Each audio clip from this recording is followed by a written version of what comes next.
Hello and welcome to my show. My name is Madison Star Moon, Jim Lee. We spoke and testified at the EPA hearing. You have some new information. I guess it's not new, but you have information about what they've done with this hearing. Can you tell everybody what's going on? Yeah, you sitting down? Yeah? All right, so for those of you who don't know me, I'm Jim Lee from climateviewer.com, climateviewer.org.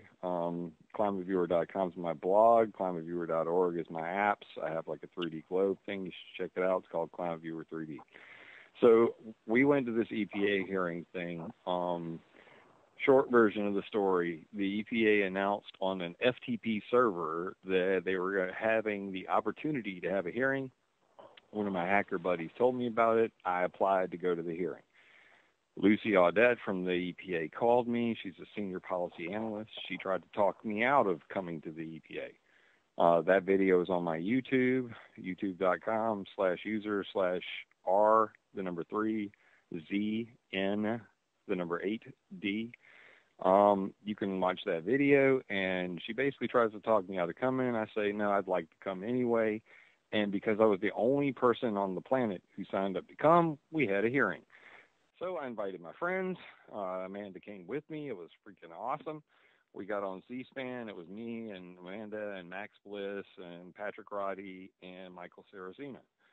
And we all gave different aspects of the problem to them to deal with. So that was pretty epic, and it raised a lot of eyebrows. And I just released an article called The Chemtrail Conspiracy Bombshell, Secret Agenda Explained.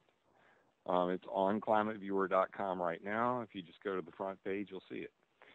And in there, I explained that basically while everybody's been in this fevered election pit of hell, they wrapped up our EPA hearing and threw it away. So I don't have a computer in front of me, but I'm going to wing it. If you go to the article, you scroll about halfway down, you're going to see a list that has like 4 links in it, and it basically goes like this. The EPA decided to go ahead and regulate the airline industry for the first time in history. They did not give one bit of a crap about them making clouds, and they totally ignored soot. They totally ignored aerosols in general. So they were only going to regulate greenhouse gases. Then the Obama administration whipped out this alternative jet fuel mandate. Then the ICAO agreed to regulate itself and signed an agreement with the UN and all the ICAO members to regulate themselves off in 2020. And right like a couple days later, the guys who filed the lawsuit to get the EPA hearing to begin with, they dropped their lawsuit. Okay. So they never acknowledged aerosol spraying, intentional deliberate spraying. What is the thing with the JP8? Are they saying that they have to use the JP8 now? No, see, and that's something I explained in my article, the chemtrail conspiracy explained, or bombshell, secret agenda explained. In that article, I explained that really what's going on, there's 2 things. There's the military, which everybody sees, the unmarked planes flying very high. Well, they fly JP8 with something called a plus 100 package. So it's a whole bunch of extra chemicals that are added to the fuel so that it doesn't freeze when they fly that high. And that chemical allows the clouds to stick around longer as well. They also dump the fuel in raw format, which is everybody seeing the stuff coming out of nozzles. And when you dump raw sulfur directly into the stratosphere, that is the definition of what David Keith and the geoengineers want to do. So yeah, the military's doing it because they have called climate change national security. Climate change is a national security threat now. Right. And because the CIA funded a geoengineering study, which is the title of my latest article, Hillary Clinton loves, supports geoengineering or climate intervention. I just broke this today on the DC Leaks website. So those emails that are coming out, there's a meeting in there with John Podesta's group talking about how they're going to fund geoengineering. Right. So, okay, Jim. So, okay, this is completely unacceptable. They never even contacted me back with an email.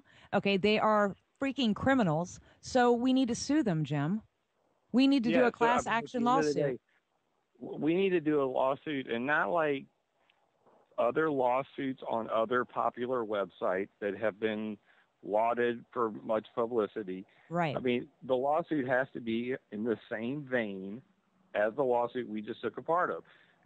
They used the Clean Air Act. Well, what airplanes we're talking aren't about is airplanes aren't in the Clean Air Act.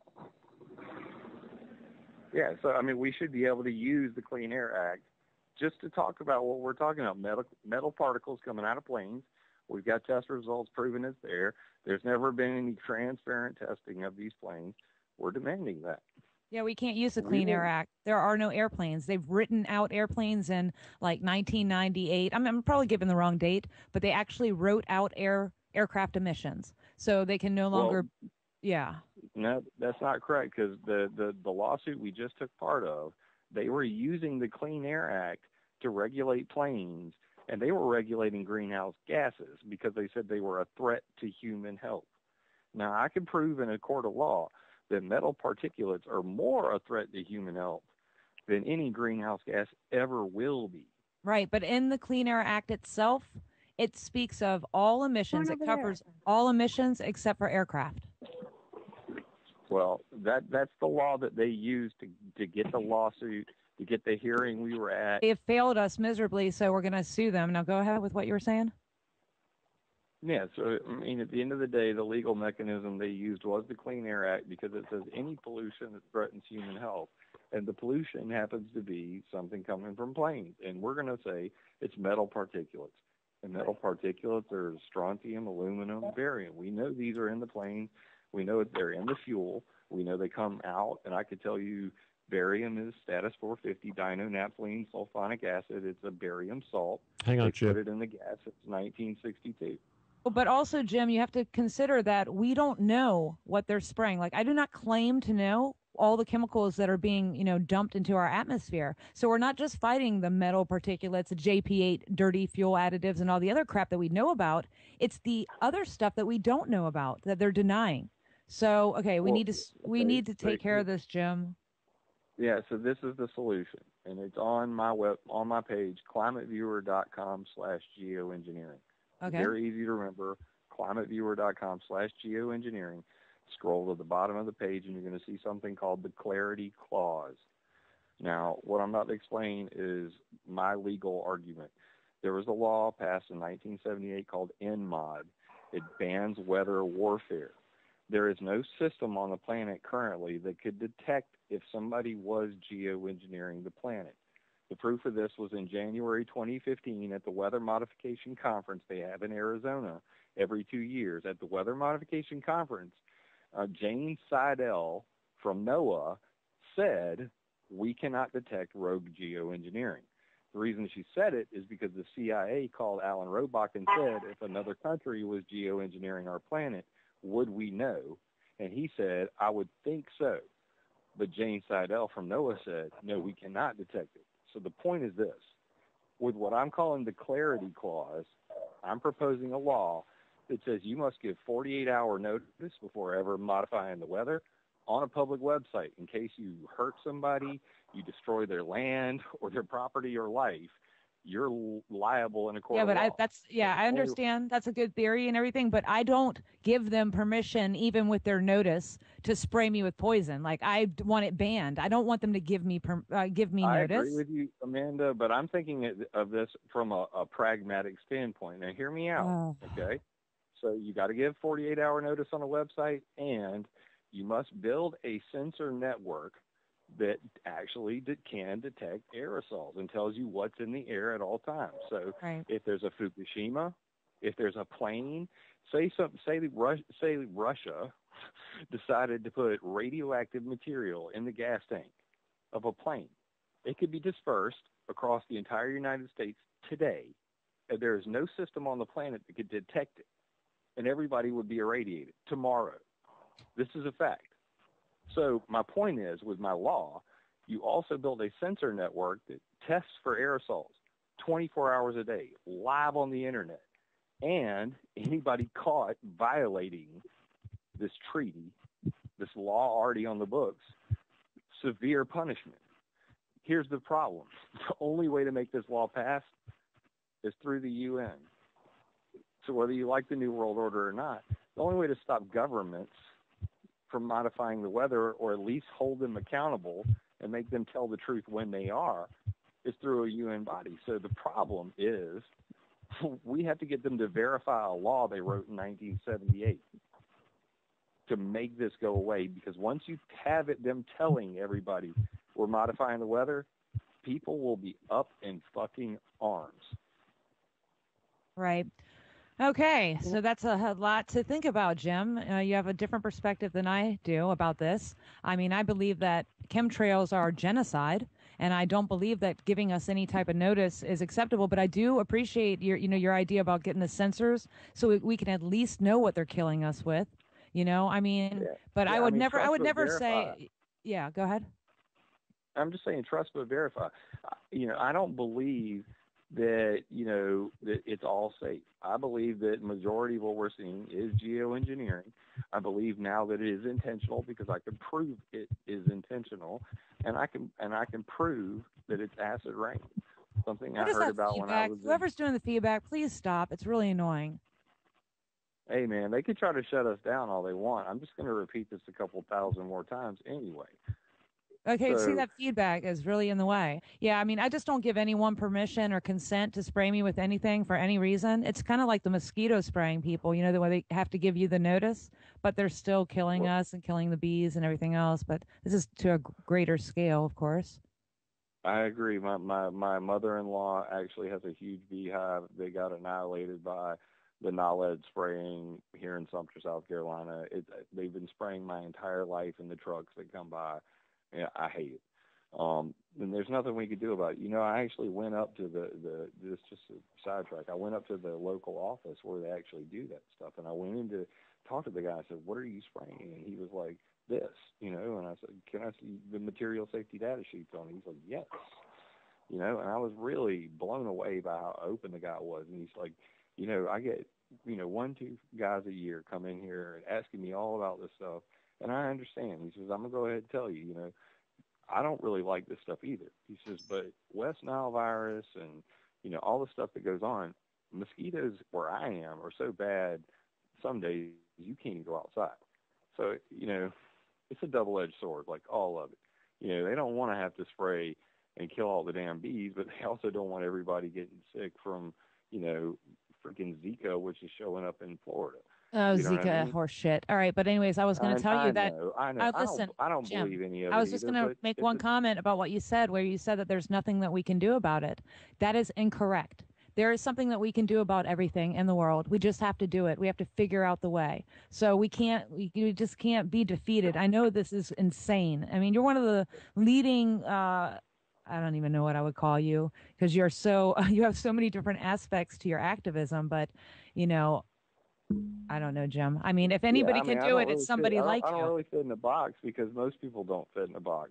But the point is this: one day they've already invented a laser that can shoot mosquitoes out of the air. It detects the beating of their wings and it shoots the little bastards. So I believe a solution will present itself because of just the economy and the need is there. But, this is an intolerable practice that needs to end. And yes, you can do something about it. I didn't mean to sound like, all defeatist because I've never been defeatist my entire life. But, it all takes, just getting educated and having the motivation to do something about it. And for me, my plate is full. I'm dealing with geoengineering. Right now we've got a globalist New World Order supporter who's about to steal the office because, some old man who's like, fuck the New World Order, said pussy one time. So, I mean, if you want to be a slave to words and, fear porn and, oh my God, I'm offended, triggered, then go ahead. You're going to have a New World Order global geoengineer supporter. But Donald Trump doesn't even think global warming is real. So do you think he's going to support geoengineering? I mean, I don't want to get into politics, but Right. this is some serious. This is the most serious crap that I've seen in my life. Okay, so basically, we need to take our case to the Supreme Court. First of all, you need to take your case to the people, not in the way that it's been done up to this point. When you talk about there's metal and it's poisonous, it's called aluminum, strontium, and barium. Aluminum, strontium, and barium are in the jet fuel, raw jet fuel. Aluminum and barium are added to the jet fuel as fuel enhancers and static dissipators. These are all poisonous, and we know where they come from. We know how they come out, and I can prove it in a court of law. So if that doesn't resonate with you, compared to everything you've heard up to this point from every other chemtrail website, I can prove this in a court of law that it's in the fuel, that it's been there since 1962. It's made by Okay, but we haven't had chemtrails since 1962, Jim Lee. We most certainly have. We most certainly have not. The chemtrails that we see today. We most certainly have. Okay, well, you and I can debate this till the cows come home, and we always do. But I'm telling you, the chemtrail operation, spraying operation that's going on right now, I believe it's something completely different because I saw my first chemtrail in 2005. And I've asked all my friends, and they're like 1998 is like some of the earliest years that people have seen them. I never saw a chemtrail until 2005. So the chemtrails, the huge, enormous plumes that we see today are new. They're like a decade, 15 years old. I agree there, dude, because they have added a lot of exotic chemicals that are trade secret. So these are secret chemicals that are added to the fuel that enhance performance, that allow them to heat the gas another 100 degrees, all this crap. These chemicals are nanoparticles, and they affect the cloud formation on the backside of the plane. So because they used to have gas fuel, now they have diesel fuel, and B, exotic nanoparticle additives, that's why you see funky chemical clouds everywhere. And yes, right, because they're intentionally spraying the stuff. It's not that it's just in the fuel and it's a side note of what they're doing. This is an intentional, deliberate spraying operation over the sun, global dimming, depopulation and all of that. It's not just, it is, you are correct. It is in the fuel, okay? But the chemtrails is an intentional spraying operation, and that's something different. But anyways, and I'll respond with what I've always told you that intent is a straw man. Like I have finally, and it took me 5 years to actually be able to prove intent, and I can prove it because Ulrich Schumann, in front of the ICAO, said less warming, more cooling contrails. We don't want to get rid of the contrails. We want them to cool the planet. They currently heat the planet. We want them to cool the planet. We want to make money off of carbon credits instead of paying carbon taxes. So for me, that proves intent. It proves that they want to geoengineer the planet with the chemtrails, the contrails, whatever you want to call them, that it proves intent. So other than that intent, there's no proof of anything. Okay. Nobody's ever said it in public. There's no secret notes. So I have to go on what I can prove in a court of law because I want to be an activist. Okay, well, I've tried to get answers for 5 years, going on 6 years now, and every single agency in government and military is tight-lipped on the subject and will not give me any information. So I am forced. The reason why is pretty simple. The reason why is because they're all criminals. It's not. There's no other reason. Because they're all in on it. It's NATO. Right. All right. So all of the jet fuel in the world comes from something called the NATO Pipeline Committee. It's literally a group of 5 or 6 dudes, all right? And the NATO Pipeline Committee, they make these things called fuel standards. And the fuel standards say the fuel must contain this in order for us to buy it. And what happens is because these fuel standards are so stringent, the commercial aviation, they follow pretty much to the T the standards the military sets. So whatever this NATO Pipeline Committee says they want, everybody makes it. So if the NATO Pipeline Committee says we want to add Spec A to 8Q462, this static detergent, plus 100, it's called a HITS additive, a high thermal stability additive. If we want to add a HITS additive to your fuel, you'll do it because that's where the money is. So that's 20-something countries that all buy the Okay. same jet fuel now. Right. All right. I want to And go ahead. whatever Yeah. Go ahead. that's how it gets in all these countries simultaneously, is because NATO determines what's in the fuel, and it's called the single fuel concept. So between 1988 and 1994, they switched from gasoline to diesel fuel. The reason they did this is before they had gas in the jets, diesel fuel in the tanks and Jeeps. And they said we could save a whole lot of money if we could just put diesel fuel in the planes too. Okay. What Swear about to the off God. and on? I can totally debunk you right now, Jim. What about the off and on spraying? Do you mean their engines turn off and on in the air? Here's the thing about that thing. You remember that paper with Ken and Nick West that just came out debunking chemtrails? It Yes. was called the That. SLAP theory. Yes. You remember that paper? Yes. Here's the smoking gun from that paper they told on themselves. If you actually read the paper, what you're going to read is that on everything, everybody kind of agrees. It's all bullshit. But then you get to the on-off part. 87% of scientists polled out of 100 people had different answers Okay. as to Are you how talking that about could the be. cherry-picked scientists that they chose? Yes, yes. Even the cherry-picked scientists, this is my point. Even the cherry-picked scientists, 100 guys polled, had 87 different answers Okay, well, as to there's only why one it goes answer. on It's and like off. when you watch the Blue Angels when they spray and it turns off and on. It's because they're Yeah, that's paraffin intentionally wax. That's spraying. paraffin wax. I know all about that. Oh, Jim. Skywriting is old as dirt. But my point is this. When you poll 100 scientists and they have 87 different answers, that means Uh, none of them know. okay. So Well, I that's know. I them know. telling on themselves. That Uh, is your red flag. That yeah. is your something's up. Okay. But to answer your question, whenever you switch from one fuel tank to another, you can have that happen. Whenever you're throttling, the controls in these planes, they autopilot, and there's a Skynet. Just like in the Terminator, it's called Next Gen. You know about Next Gen, right? Jim, you can see the spray coming out, and then all of a sudden it stops and it's doing all these crazy things. That's not natural. It's not from him switching whatever you're talking about. It's the spray is it's malfunctioning. I, We I'm see I'm this I'm going clearly. on the science of it. What about the I study U-turns? cloud What seeding. about the This aircraft that are doing U-turns? Where are those are they going? crazy ass planes.